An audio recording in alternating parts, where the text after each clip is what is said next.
an innovative ship design will be used for collecting the plastics and converted into usable H2.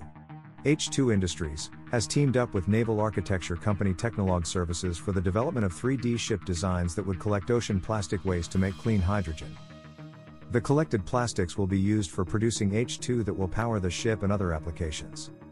The designs the companies will create are intended to result in a ship that will be able to collect plastic waste out of the ocean. Marine plastic waste is a considerable environmental and health problem that is rapidly worsening worldwide. The ship will collect the plastics and convert them into clean hydrogen for powering the ship itself. The surplus H2 produced by the ship will be stored and brought back to the shore for use in other applications. Ocean plastic pollution is expected to have more than doubled by 2030, according to data from a UN Environment Program assessment. Waste plastics are the largest form of ocean litter, comprising up to 80% of all marine debris found in both surface waters and in deep sea sediments. International Union for Conservation of Nature data showed that at least 14 million tons of plastic waste is added to oceans worldwide. Every continent experiences plastic waste washing up on their shorelines. Densely populated areas and popular tourist destinations are particularly affected by high levels of washed-up plastics.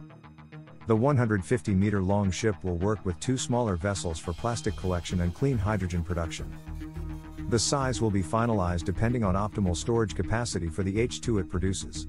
The intention is to have the ship travel at 4 knots with plastic that 2 smaller vessels have collected, while towing a 2-mile net that collects plastic waste from the surface down as far as 10 meters, 33 feet. The ship's open bow design will make it possible for collected plastic waste to be sent onto conveyors that will transport it into the ship's storage hold. From the hold, the plastic waste will undergo a thermolysis process used by H2-Industries plants on shore. That will convert it into a clean hydrogen.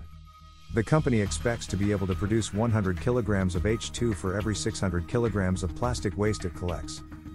Thank you for following Hydrogen Fuel News. Make sure to hit subscribe and click the link within the description to get our free ebook.